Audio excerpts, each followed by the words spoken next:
let's start the class. Who have not started the paper? Please start. Okay, how you guys doing?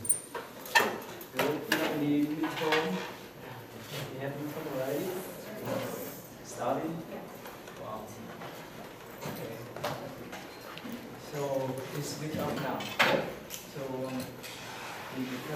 don't wait for the last moment. Okay. You remember your number?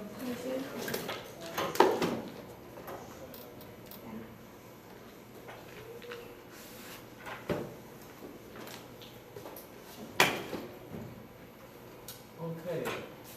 So don't wait. Okay. So let's just go back to the class. Actually, we leave it behind, but that's okay. So who have not done number 10 yet? I haven't posted. Huh? I haven't posted it. You have not? I can post it. Oh, okay. So working on? Okay. Working on? Oh, good. And last time I forgot the paper, so for now I give the paper out first at the beginning of the class.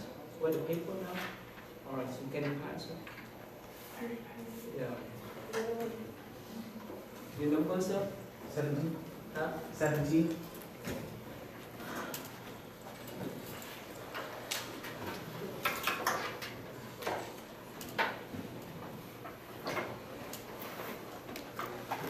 Okay, let's move on then. Alright, let's go back just last week. It's supposed to be last one, but that's okay, we behind. Alright, let's go to what we call the PT card. The PT card, that's mean the 3 baskets. Right? Basket of Vinaya, this is the discipline, rules, law, governing the Buddhism and duties. Second one is the Sutra. Sutra is the teaching of Buddha mostly. Last one is Abhidharma, that's in the commentaries.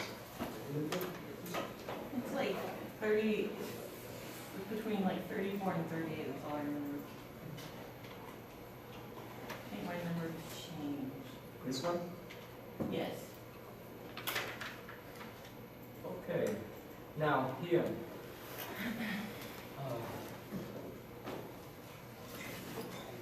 This one, especially the Pali, the Pitikaras, Canyon, is more than 10,000 of sutra teachings, because Buddha have taught for 45 years continuously, and according to the legends, actually we saw you mentioned before too. Remember about his schedule for the day? He rests. He didn't sleep. He rests only 1 hour early in the morning, and the rest of the time he gave the teaching to human, like to monks, nuns, lay people, and even to celestial beings, or the spirit and so forth. And after he passed away 3 months, remember the first council, they came together to decide orally his teaching, and eventually during the third council, right? The Ashoka, the one who sponsored the third council, they start to write something, but not much, until the first century BCE in Sri Lanka. So you know that it's so important. And if you have the chance to visit many of them, there's no single place in this teaching that encourage any type of violence or killing and so forth. The Buddhas and his close disciples always advocate or encourage people to be non-violent, to be compassionate, and actually to look at within the mind, look within ourselves instead of looking at others. Number please? 8.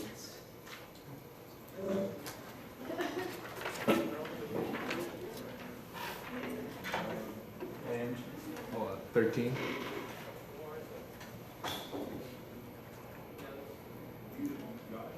so that's why we don't have any problem with finding. Even we have, you know, right, the Rabdha, Mahaya, and so forth. Yes, there's some conflicts, right? But there's no real fighting, no real killing. That's why it's the birth. In Buddhism, there's no bloodshed because of that kind of compassion, non-violence approach of teaching. And of course, later on, like in the Vajrayana, Tantric tradition, there is some writing that's maybe out the line, but that's different because it's later developments. But originally, especially in the Tipikas, in Pali or the Central Kenyans, there's no trace of fighting, no trace of killing and so forth. Alright, so let's move on to the first one again. Describe briefly the development of and function of the Vinaya. Karen, want to start first? Remember? Yeah. Remember? It's the Vinaya. It's name for, it's translated as it's a basket of discipline. Okay. Well, before that, the Instructor was written in 500 BCE, and then it was found and recorded and written down in the first centuries. The Vinaya was created was one of the three parts of the Jivitaka thingy. And this consists of 227 disciplinary rules for monks, 311 for nuns, and 10% for gnostics. Who have that side for the paper is Yeah, 8% for the 8 preceptor and 5 for a lay follower. Okay, so remember, for the first Buddhist council, it's just the oral recitation, right? But for the second council, it's some minor conflict, minor arguments, right? That had the second council. But this is just talk about how the monk could not keep the rule and so forth, or keep the soul and so forth. And later on, they develop about 18 school or 20 school, but each school has their own set of Vinaya, a set of rules, but the basic are the same. It's different because the way how they function themselves, the way how they apply this type of rules for themselves. And here, I think I need to ask you this question. You may wonder, right, why nuns has more rules than monks? Why? Why? Because discrimination? What do you think? Why? Yeah, we talked about it before, is that how it was monks that was started out first, and then there was no monks in the beginning. There was one person, I forgot her name, that was named Buddha. That's a Buddha, yeah. Follower. Yeah, his aunt slash Yeah. stepmom slash foster mom. Oh, sorry. Yeah. Let And they have the 8 rules on women. yeah. You here? Amma, is that you? Mhm. Okay, so you want to say something about this? What have to say? Amara, is that right? Okay, yeah. Yeah, about the morals for women and men. Why? Well, as they said,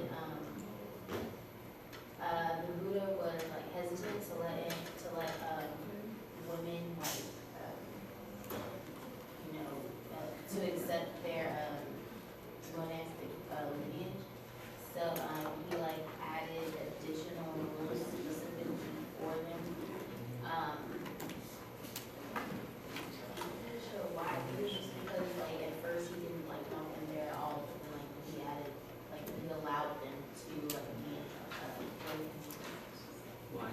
well, we talked about it in class a little bit, but it was, that it took so much, out of the family anyway to like ask a man to leave. It not harmed the family, but it did so much, and now this person was no longer in their life, that to now ask a woman to leave her family to go be a part of the monastic community, it was like very hard on the family to ask for her to leave and to not return, because now she was a part of this other lifestyle. It was very difficult. Who live in the dorm here? No, oh, I see. It's pretty rare for the guy to go out at night, even on the campus, to have security guard, right? But for ladies, you know what I mean now? Yeah, for ladies, this is danger for you to walk out at night. But for men, you're free. Yeah, you number? 31. Huh? 31. So that's why, you know, for 1,000 years, the non-lineage was cut off in the hierarchy because of that type of answers. Yes, at first Buddha hesitate. What the reason why Buddha hesitate to accept the woman, the lady, to enter the Sangha, because as a hermit, you live on the mountain, you live in forest by yourself. It's more dangerous. But for men, yes, sometimes we have to deal with animals and so forth, but foresee more dangerous. You see that's why there's some rules that the Buddha established to protect them. Like for example, they need to establish their hut that's nearby the monks or the lay people, so that they have some kind of protections. And that's why 1,000 years cut off, because you can imagine that the woman walk on the road, especially back there in the primitive society, right? It's not like this kind of metro city, Houston and so forth. But even at night, you may not just walk out, right? So that's why that's one of the hesitation that Buddha had, and that's why he accepts more rule. Plus, it's different because of the physical makeup, not because of the mentality. And that's why during Buddha times, so many nuns have achieved arahantship at the same level as the monks. So physically we're different, but mentally we're the same. That's why in later Mahayana tradition is mentioned about Buddha nature. And it's not even human, but even animals, their pets and so forth, they still have that kind of good nature. All right, how about Joseph here?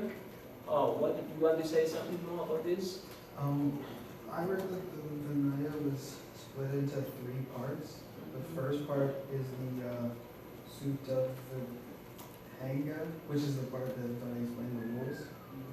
The second part was the Kandhaka, which itself is broken into 2 parts. The first part was a narrative of the Buddha's life, from his enlightenment until his 2 chief disciples were ordained.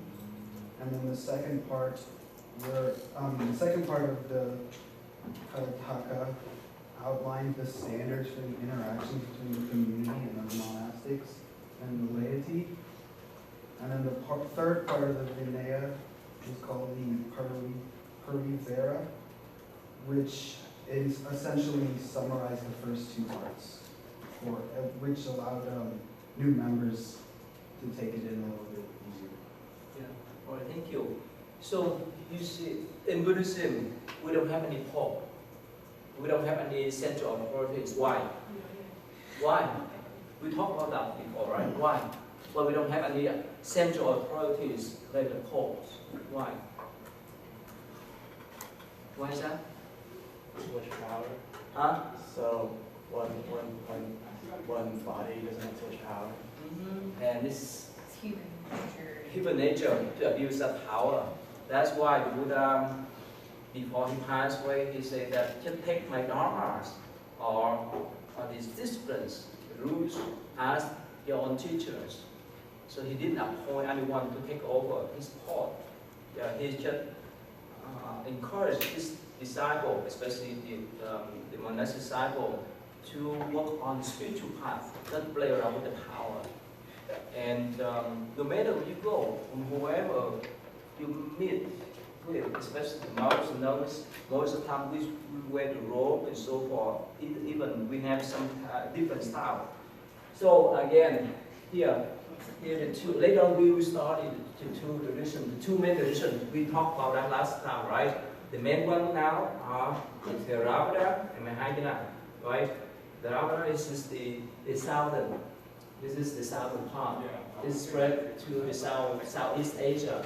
And the Mahayana is northern part to Tibet, China, Japan, Korea, part of Vietnam. Vietnam is so unique.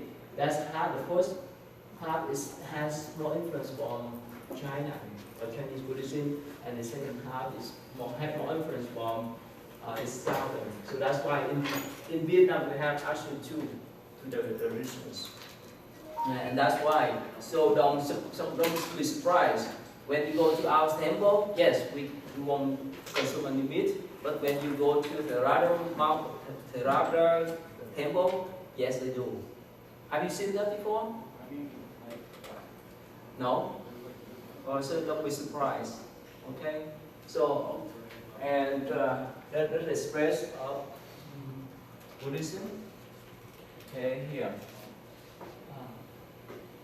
That's the time frame for Buddhism expressed.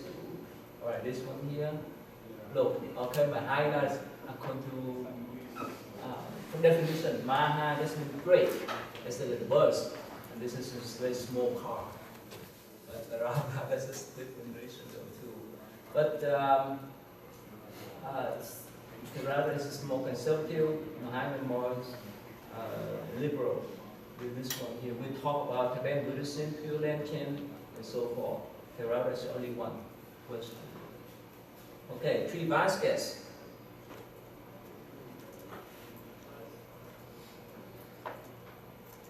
Alright, so the Vinaya baskets, right, is discipline, sutra teaching, and the commentaries. This one here. So here the whole general scheme or charge of the Tripitaka. Tripitas means tree. Pitaka is mean basket or the teaching. Right here. And the Vinaya baskets, 3 sessions, right? It's just talk about the rules, deal with relation, community living, contents, content, extra peace, and so forth. So these are the rules here.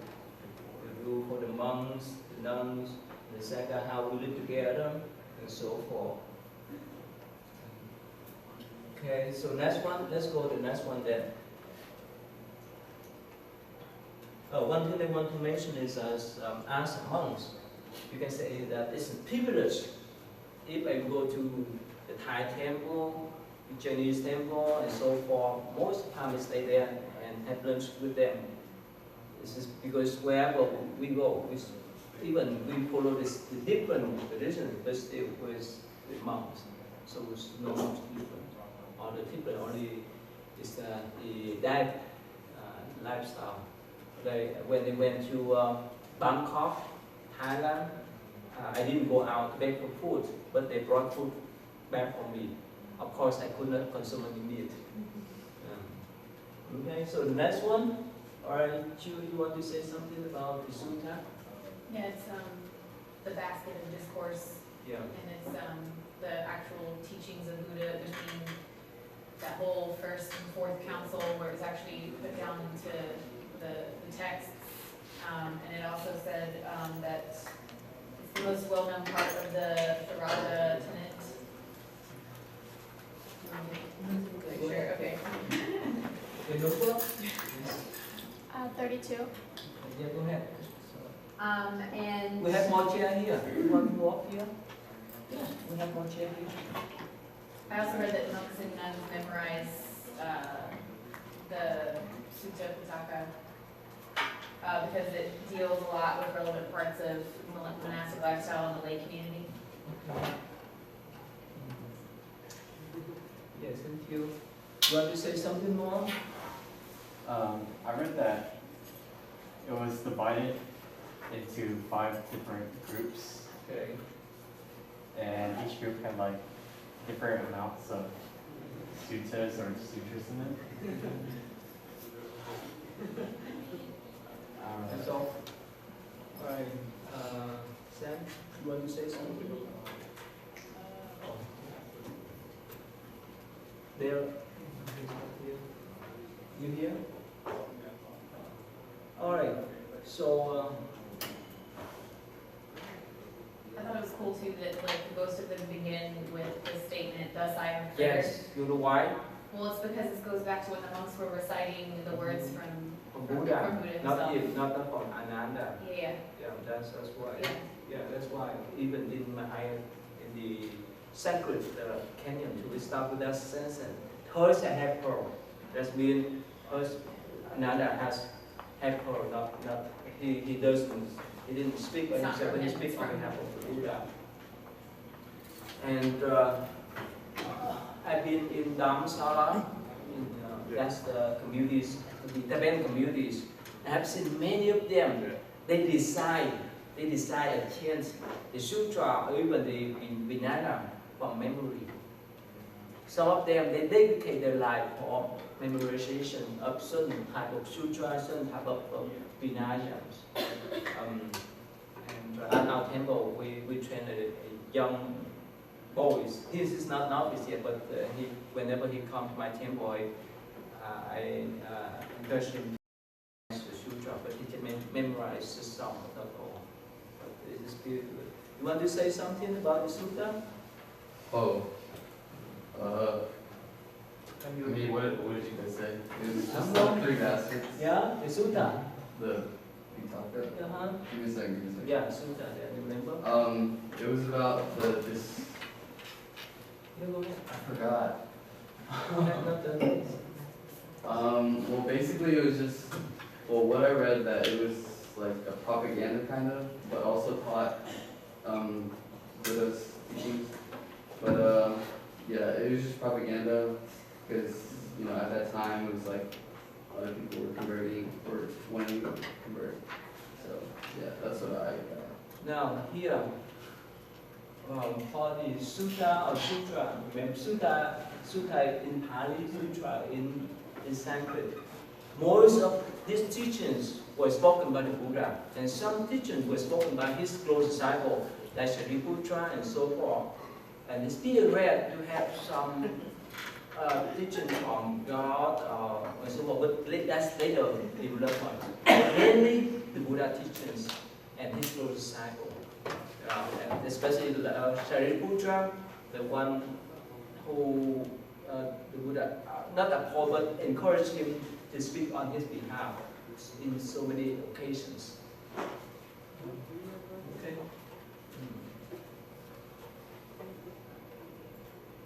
So here, so has it divided by tribe, right?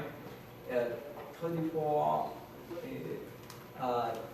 long, short, medium, and so forth. So in this type of basket, in this type of categories, it includes all kinds of things that he discussed about, especially how to deal with the mind, how to deal with anger, how to deal with desire, how to deal with anxiety, how to deal with fear. So it's like a psychology.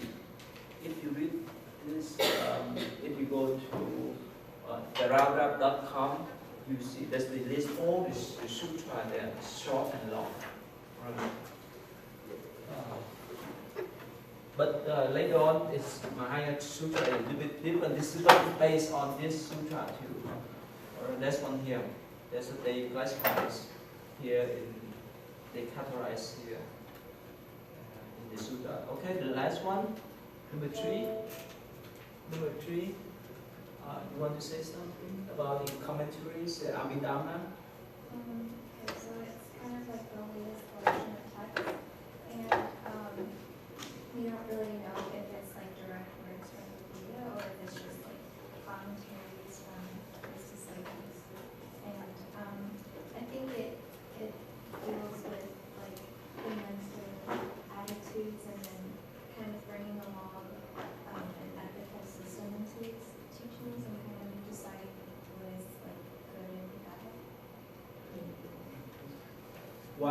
another one is here.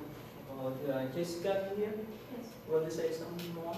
All I understood from it was that this kind of like like real Buddhism, and they also describe his enlightenment. You know, what's been commentaries? So this Abhidhamma provides some kind of commentaries on Buddha teaching, some teaching like how to deal with ego and so forth. So here, Abhidhamma. So it explores about physical perspective. Most of the time, according to the Buddhist scholar, this was spoken by Shariputra, Buddha's close disciple first, and later on they add on, all the close disciple, they add on the commentaries to explain the Buddha teachings for the followers. And highly advanced form of the Buddha teachings, they were revealed from heavenly realm and so forth. It's actually it's add on later on after the Buddha passed away, and it classified into seven types. Right? Earthquake duality, analysis of the mind, how the mind functions, and so forth.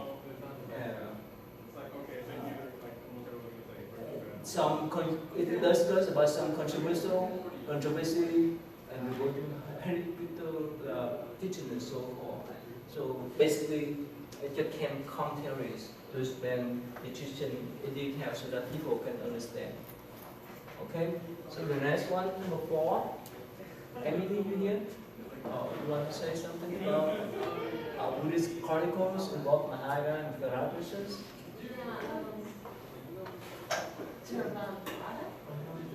Yes. Is the more traditional Buddhist following, they stick to the original language, and most of their teachings is the side of mindfulness is all traditional, while Mahayana is the more northern part of Buddhism, and it's more it's open to change per culture. Yes, go ahead.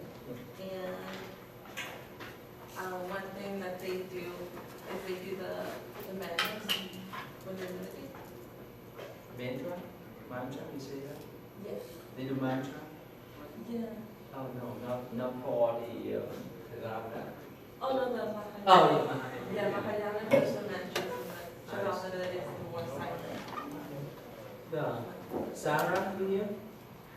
Oh. Alright, so actually this term, when we talk about Buddhist chronicles, this is not a time frame, but there's some books. Let me see here, let me go back.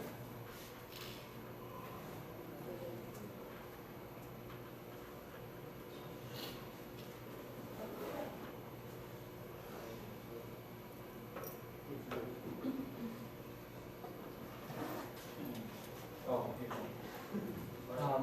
this is one of what they call Mahavamsa, or the great chronicles of the Sri Lankan Buddhist traditions that record the developments of Buddhism in Sri Lanka, and it record during the historical aspects of Buddhism in India too.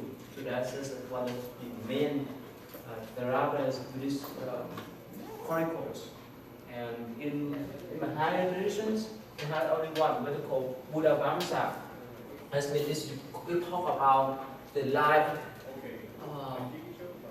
of the 23 or 24 Buddhas before second Buddha appear on the earth. So that actually this is only few of them. What we call the Buddhist chronicles. Okay? Probably some of you may be confused about this, but that's fine. It's understandable unless you study tradition. Otherwise, all right. Number 5. Jesus, you want to say? Number 5. Sandra, you want to say something about the formation of the Thai Canyon? So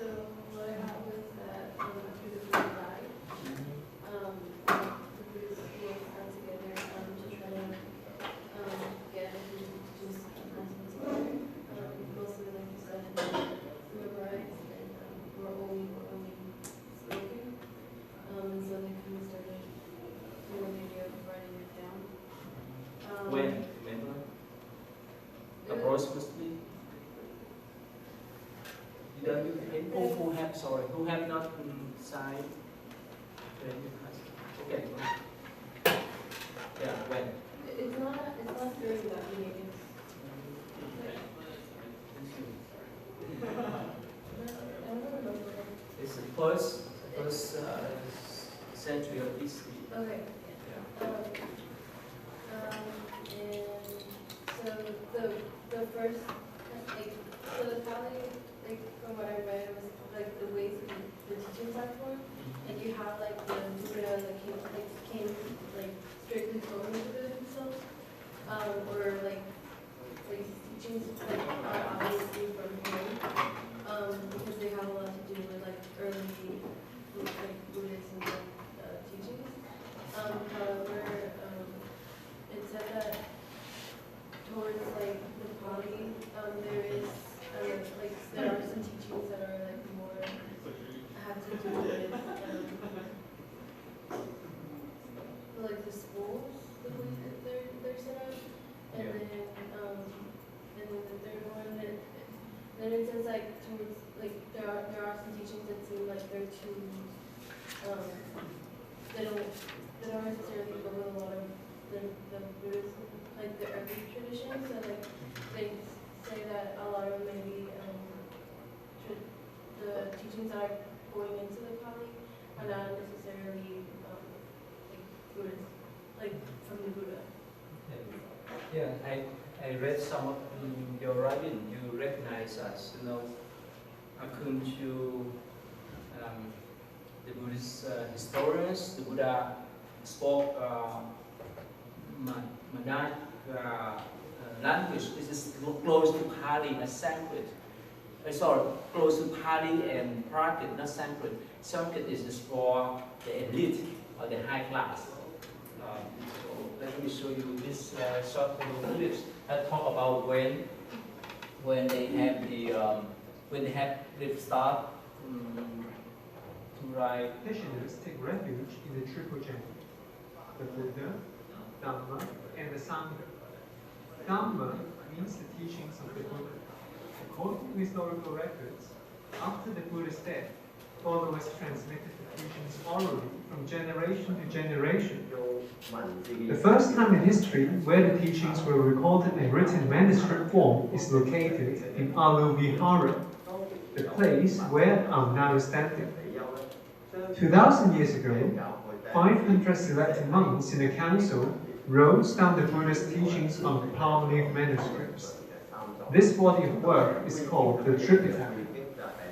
Let me now show you how these palm leaf manuscripts are made.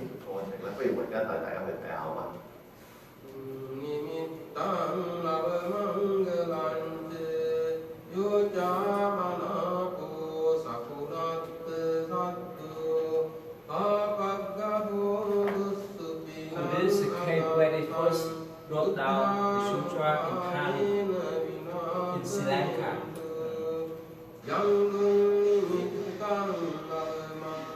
Some of you watched this before?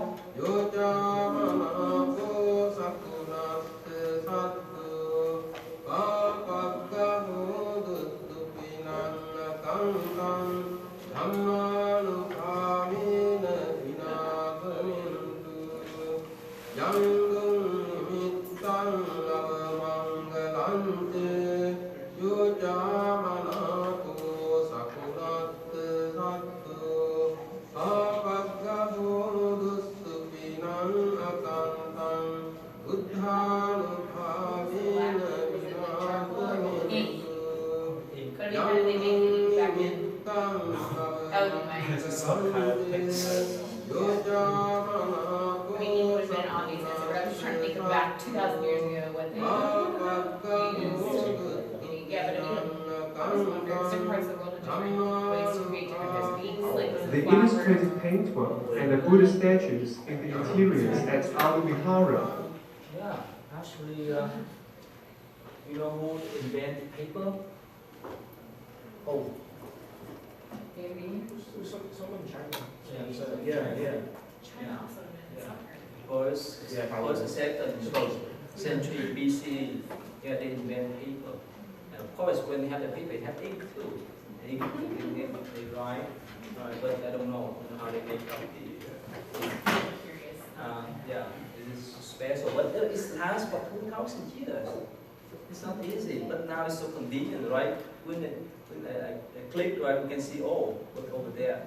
I mean, back then it's not easy. right, so let's move on to the next one here. And go back here. Can you see? All right. So there's some sample, like the word here, nirvana, right? In Pali, nirvana. So later you encounter this kind of terminology, metta, maitri, atta, atman. So this is the transliteration of this Pali and Sanskrit. Okay. Let's move on to the next one. Number 6, George, you here? Yeah. Oh, what can you Yeah, so, about the Sacred Canyon, the formation? right, so it was basically a lot of the Buddhist disciples got together after he died, and it was, they had like the same set of laws, like 4 laws that were in Pali, Chinese, Tibetan, and Sanskrit. And there was the division of the 3 baskets, as you mentioned before.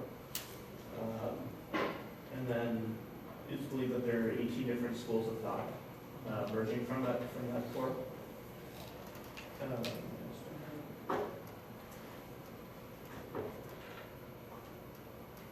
Yeah, so it's just one of the major languages of the Buddhist Tao.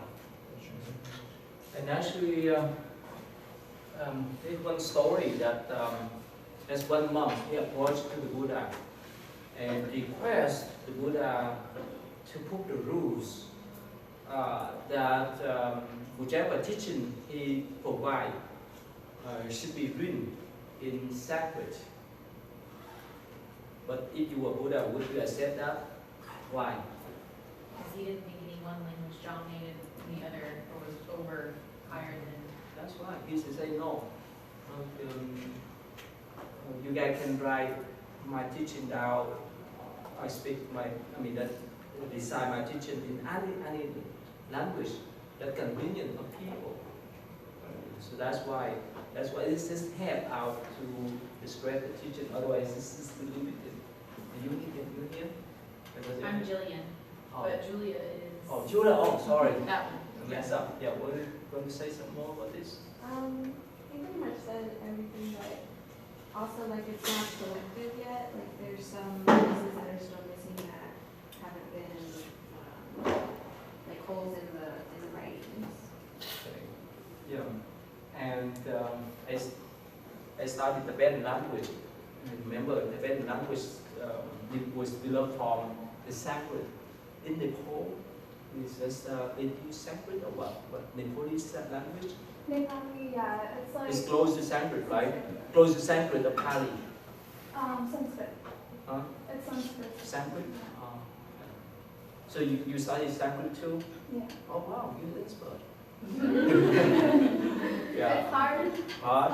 Yeah. You studied since you were young? No, like now, I'm learning it now, but it's really hard to understand. It's like really complicated and long. So that's not common language in Nepal? Our language is derived from Sanskrit. Okay. So like the Indian, Hindi and Nepali, they're similar to Sanskrit. So you don't like talk them.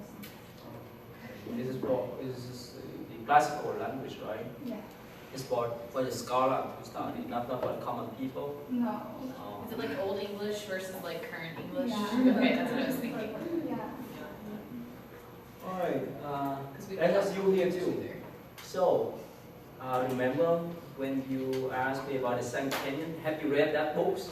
Not all of it. I just found like their purpose of the digital Sanskrit canon. I think it's mainly preserved in Nepal, and their aim is just to gather all the information, just have it in like one place. So it's preserved in Nepal because the Buddhism has disappeared from the Indian groups. Yeah. Okay. Tiffany, you here? You want to say that too? You know and track, right? You still want to say anything? It's easy for you to find or it's confused. Okay. All right. 2 things I want to mention. Let's see here.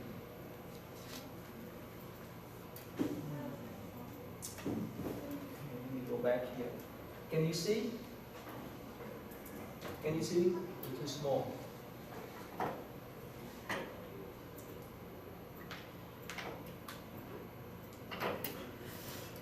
And Sanskrit is belong to what called Indo-European languages.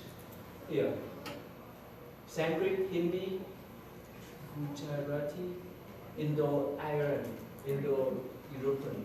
This whole language here. That's why it's late. It's late here, and of course Sanskrit is because as the language of the elite, of the high class people, and that's one thing I want to show you. Another thing is remember we talked about how Buddhism disappeared in India. Remember that? And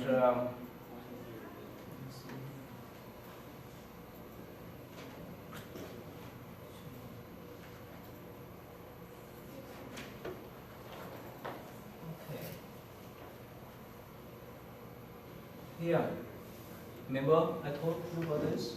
So when Muslims invade northern India, they destroy everything. They kill, they burn alive monks and destroy all the temples, all the monasteries. And Nalanda is considered as the oldest university in the world. And when they came there, they burned. According to some articles here, he said that he killed the monks. And he asked some commander why there's so many monks here and so forth. That's him. And he destroyed all the Nalanda University there. And one thing I want to show you this one here.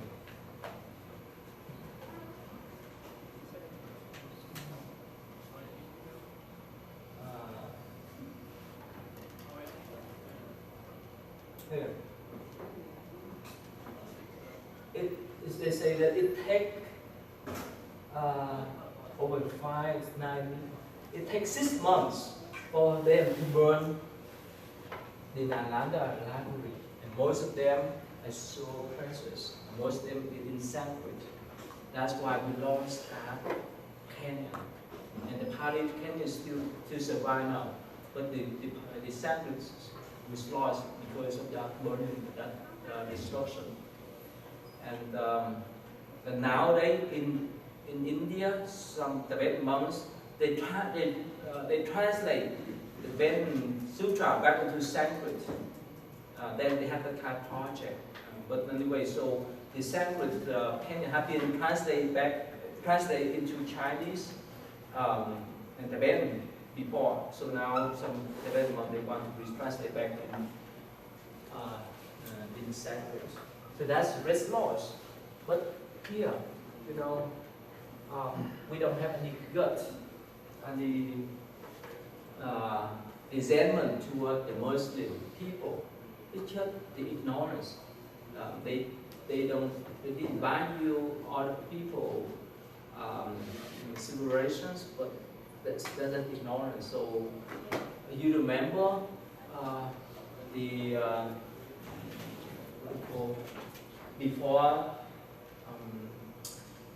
before September 11, at that time you were still young, right? What was going on? In March or April, the Taliban they destroyed and blew out the 2 or even one oldest and tallest Buddha statue. I don't know whether you know or not. You know it, right? Yeah, and after September 11, that's why George Bush, President George Bush, is then soldier over there and so forth. So we know this is just come from the ignorance of the people. We don't use any violence way to against them. But anyway, so that's why somehow we lost more than we gained. But still, because we based on the philosophy and principle of non-violence, no matter what people do, no matter what people go against you or harm you, keep trying to be non-violence.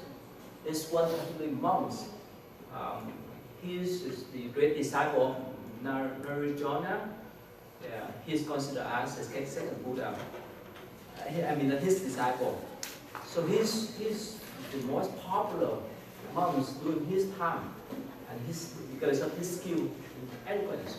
So because he converted many people, that's why so many Brahmin priests they were jealous of him, and so they sent. You can say that what do you call assassinate? What do you call that one? Assassinate, right? The one who go after someone to assassinate. Oh, assassinate. Assassinate, yeah. Okay. So that assassinate went after him to the forest, and somehow he stopped him. And at that time, the Buddhist monk said, "Well, you need to run away from my disciple. They would not let you go. But for me, you kill my body, but you don't kill my mind." So when his disciple came and saw that, they asked him, "Who killed you?" and so forth and so forth. And so this Buddhist monk he said, "Well, you're not supposed to chase after him. You're not supposed to kill or harm him. Again, he killed my body, but he would not harm my mind." So after that, he passed away peacefully. So imagine someone take away your laptop, you're angry, right? Not talking about your life. That's why from the Buddha down to the Thich or whoever that had achieved the certain state of meditative state of mind, they would not return with violence. And even Dalai Lama too, he said that yes, the Chinese communists they harm his people or even himself too, physically, but mentally they would not control him, but they would not control his mind. You understand that? So everything is dependent on your mind. When you are at work, when you are at school, when you deal with people, whether you allow people to harm you or to manipulate you, it depends on you. Is that right? Not depend on them. Yet they may say something, right? They may put you down and so forth. It's your choice to accept that or not. That is just the mind. Alright, so that's the two things I want to mention. Okay, let's move on then. Okay, now, Tiffany, you want to say something about Chinese literature? So, can you speak Chinese? No. Who can speak Chinese here? Can you? Cantonese or Mandarin? What? Wow. Can you write? Can you write? Yeah, a little bit. Oh, Mandarin or? Mandarin. Mandarin? Cantonese too? No, I don't speak Cantonese. How about you? I can speak. I can't read though. Can you read too? I can't read. I can read like. Okay. All right. So we have Tiffany. Only from Three Yeah. and there's three categories. It's the Vinaya, the Sutta, and the Abhidhamma. And then the Vinaya consists of writings such as rules and regulations of the monk, how the codes of conduct, dress codes, and dietary rules. And then the second one is the Sutta. It's just collections of teachings.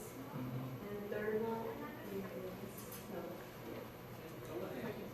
the Abhidhamma, which is philosophical and psychological interpretations of the doctrine. It is similar. You want to say something? Your name Anne, right? Can you speak Chinese? No. Can you read? No. Or, yeah, go ahead. Was how the Chinese people was formed? It was mainly founded on one of the first schools of Buddhism, the Bodhisattva, and it links like the earlier school of Saravattayana, and the Chinese canon is looked on as it links all the schools together, and it includes many different schools teaching. Okay.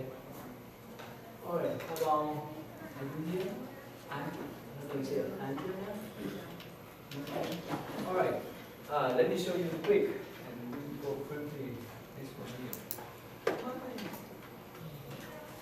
Go back.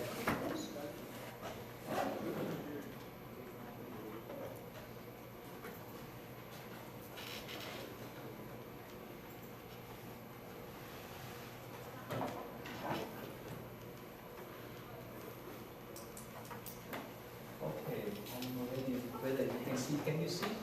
Too small? Too small, right?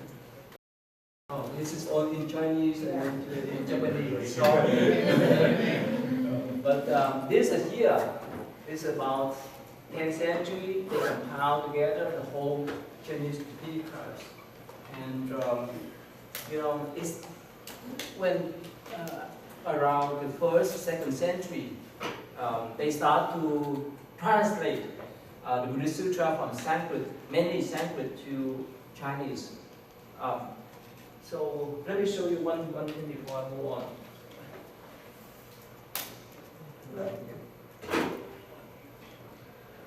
Okay, can you see this? Can you see? So, you know, right? Here is another part where Buddhists start to form here, right? And right after the third Buddhist council, remember, Ashoka sent his children, Mahinda, to the south, to Sri Lanka. That is the form of the Ra traditions. And after the third council, many monks who didn't agree with the monks, with the assembly, spread to the north and northwest. And later, during the Kushan Emperor, they have what they call the Fourth Buddhist Council. At that time, they bring down the Buddhist canon in Sanskrit. And here, from this area, it spread to China through the Silk Road. You know Silk Road? You know, right? That's why Xuan Chuan and all the Chinese monks went to India to study. So that's why in early times, most of the sutra that was translated into Chinese were Sanskrit one, because it spread from the northeast and northwest to China. And later on, this is so priceless.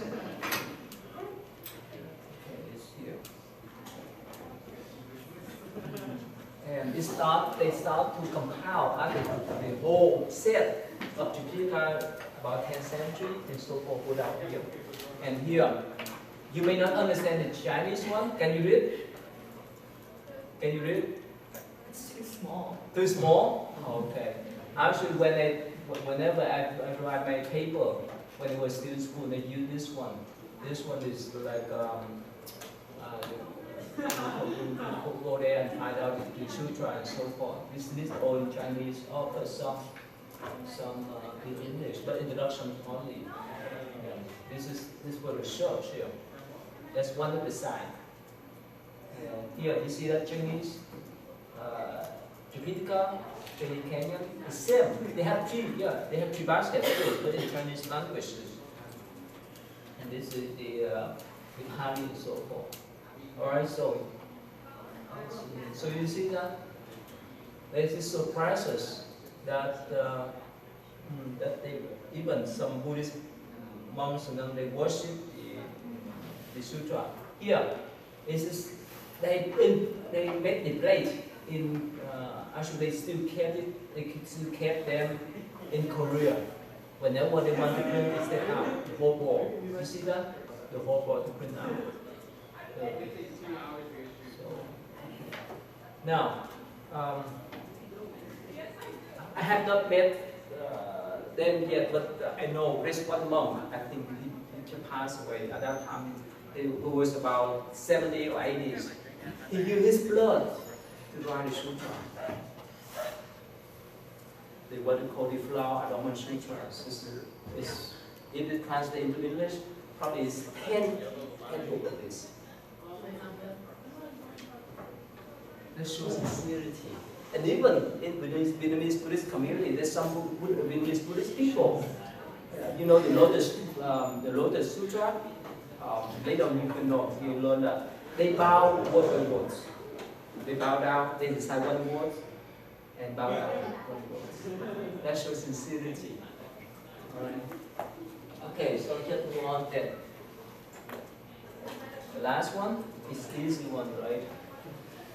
Oh no, not easy. Okay, formation of the band. Right? Are you here? Or can you say something about the band in Buddhist Canyon? Yes, so the Tibetan Buddhist canon was written and translated a lot in the 11th century by Martha, and translated a lot of works because he was extremely fluent in Sanskrit, and he was native to like southern Tibet, and his parents were very wealthy, so he was allowed to travel throughout the country and visit a lot of monks at monasteries and colleges.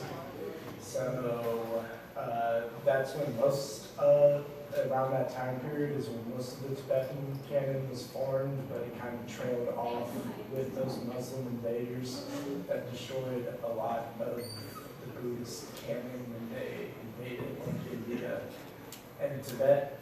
And it's generally regarded as one of the more complete canons rather than the Pali and the Chinese one. It has like 5,000 texts or something in total, so it's one of the more complete canons. Thank you. Sierra, is that right? Is that your name? Sierra. Sierra? You here? Yeah. Oh, sorry. Yeah, go ahead, sorry. Yeah, can you say something more?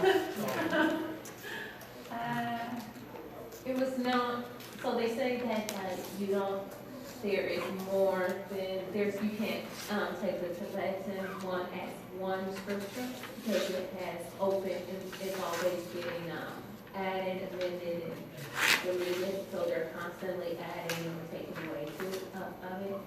And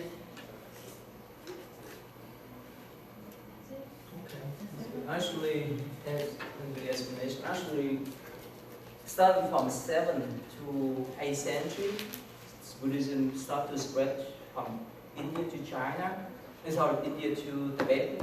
But especially the critical times was, like you mentioned, during the 11th and 12th century, when Muslims invaded the northern part of India, and they destroyed monastery and killed monks and so forth. And some of the monks, they fled to Tibet to spread their teaching and so forth. And that's a critical movement for Tibetan Buddhism there too. So, yes? I read that, I don't know, was it the original one? They said that when they first put it together, they used traditional Buddhist scriptures, but they also used things that had nothing to do with it. Yeah. That's what they call born traditions. That indigenous religious tradition in Tibet, they call born. So they mess up with Buddhist tradition too. Later on, some Tibetan kings they order to separate this type of the fake sutra and so forth. It's happened in Chinese the Canyon too, and so that's why this is the Buddhist Canyon has gone through the process of purification too. Okay, that's all for number 8, and now we move on to number 9. Sorry, number 10 is more interesting. Okay, we have many people who have a Dharma body. So before we move on, so we understand that. So that's the compilations, developers of the Tripikas, or the Tripakas, and the meaning of Vinayas, basket, the teaching baskets, and commentaries baskets. It's for you to understand generally. And later on, if you want to learn more, it's so much. It's like a whole language that you can learn. It's just a general idea. Alright, so number 1. One is okay. Just want to say something? Are you here? Sam, you here? Can you say something about the Dharma body? What's meant by Dharma body then?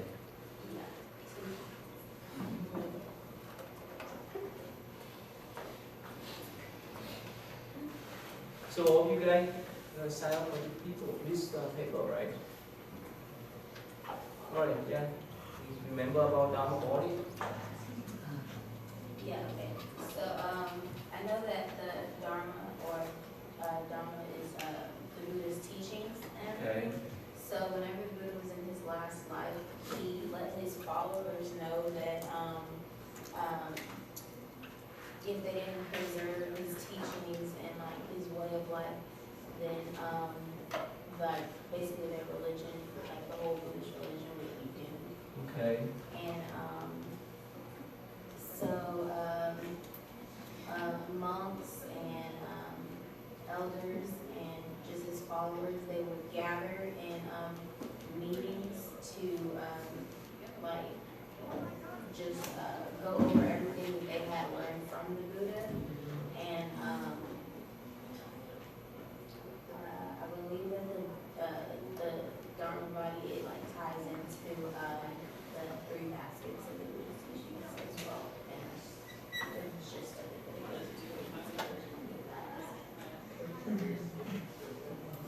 It's Michelle, right? Yes, You wrote this one? yes, but I don't have it with me. Oh, remember? I remember a few parts of it, that there were three parts of it. Three bodies. Yes, Okay, what are the trees? Remember? one of them was some Dharma, I don't know how to say it. Okay, keep trying your best to explain it. Dharma Kaya, it was like where everything emanates from it or something. Okay. I forgot the other two, I didn't print out my name. Yeah, go ahead. You try your best. You can remember.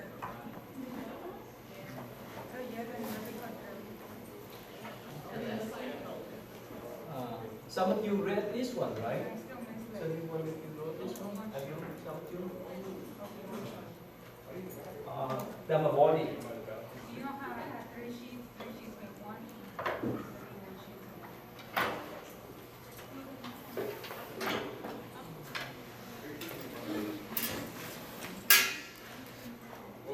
You know how we cut them in three? So three sheets equals one long. So I gotta cut two sheets on the same one tree to make a complete one. Okay, here. Here, this is, can you see? Too blurry. Is it clear now? Can you see this one? Alright, here, Dhammakaya, let's go. Trikaya, three different tree. Alright, the first one, Dhammakaya, body of the truth. Second one is Sambodha Kaya, this body of enjoyment. And the last one is the Nimara Kaya, body of activity, operation, body. So in Buddhist tradition, especially in Mahayana, we have this one, what we call the three bodies. The Dhamma body is the body of the truth. In Buddhist view, everyone has us. And that's what we call Buddha nature too. So the Buddha only activate and live with that body of the truth. This Sambodha, Kaya, the body enjoyment. That's the one that achieved to the Buddhahood. The last one is body of activities. That's how they have the physical body, the picture of this physical body. That's what Dhamma body is about. Of course, the only one who can say Dhamma body is the Buddha teaching too. That's why we want to preserve, like you mentioned, preserve the teaching for the next generation for us to practice. So,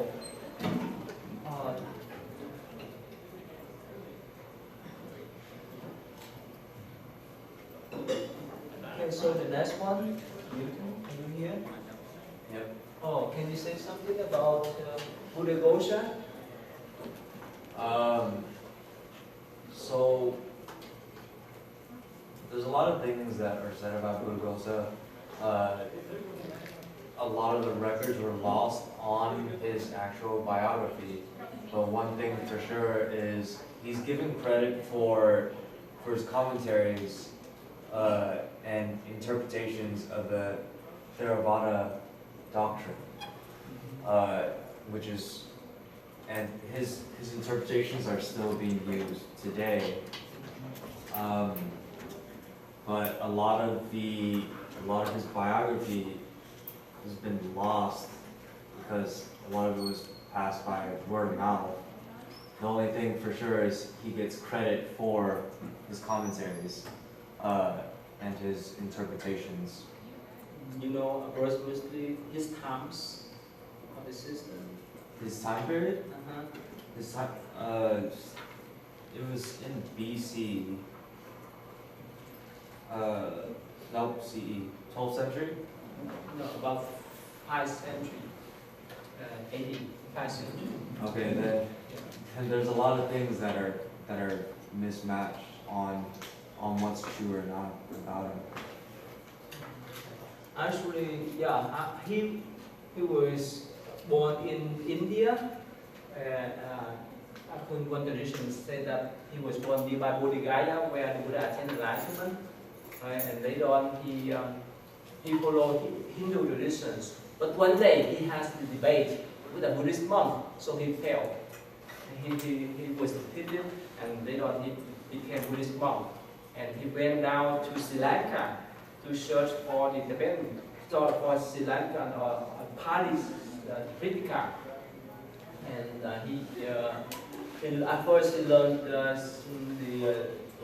Tripitaka in Sinhali, that's in Sri Lankan language. And later on, he wrote many commentaries that exist nowadays. One of the most important, one of the most famous one, especially if you do meditations. Here, what we call the path of purification is what we call here. Where here it talk about the stage of purification of the mind. There's many stages, the purification of conduct of the mind, the view, and so forth. This one is so famous, it's been translated in English. He one of the most important commentaries in the traditions too. Okay, so move on to the next one. George, you just talk, right? You right? Straight there. Yeah. So Martha came up earlier. He tends to was the main guy in translating the Tibetan canon. He was born wealthy. That's right. He learned Sanskrit at the age of 15. He couldn't afford to keep learning under his teacher, so he decided to leave on a kind of a journey for Neo-Lotsawa. He traveled around India, Nepal, and Tibet, going to India 3 separate times. He then passed down he wanted to pass down his lineage to one of his sons, but that son passed away, so he gave it to another one of his sons, Milaretha, to build like a 9-story tower for the other son, which was cool. He also had 9 wives and 7 sons, which is kind of interesting because it's kind of different than what I read about a lot of other Buddhist figures. Yeah, so he's layman. And this Tibetan monks, Milarepa is so famous. Have you watched this movie? It's famous. How he will start later on too. How he made it arrange to kill his aunt and uncle, but later on he became a Buddhist monk and achieved some kind of psychic power. He could fly and so forth. Right. So anyway, so Marpa is one of the most important translator in the Tibetan traditions. I just give you some kind of general understanding about this. All right, let's move on to the last one then for today. Tiffany, you want to say something about Kumarajiva?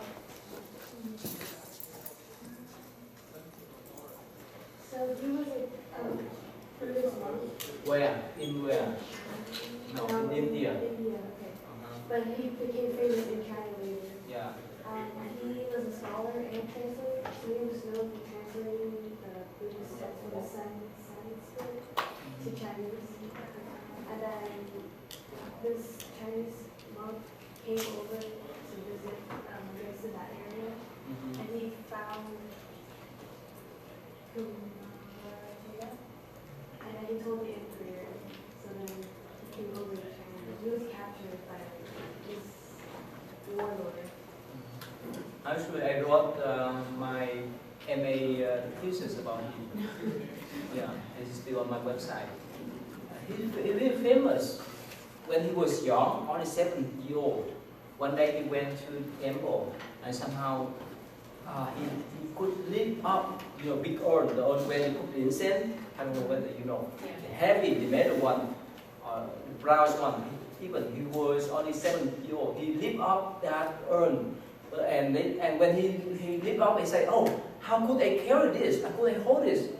Even he's still a little boy." But at that time, because of his heart is too heavy for him to drop down.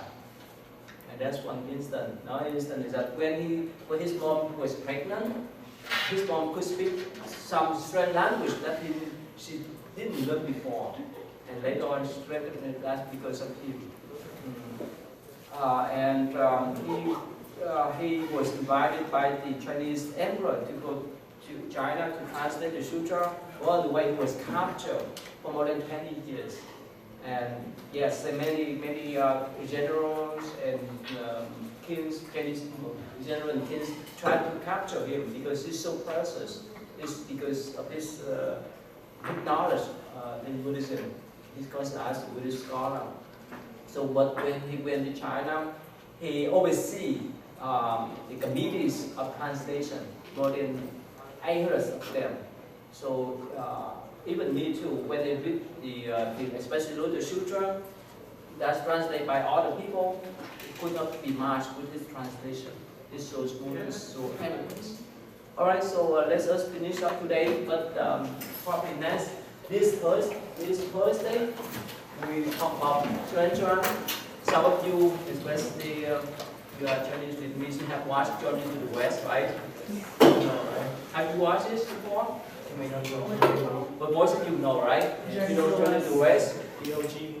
Yeah. Okay. It's long. All right. Yeah. It's really long. Okay. All right, so see you on this Thursday. Thank you.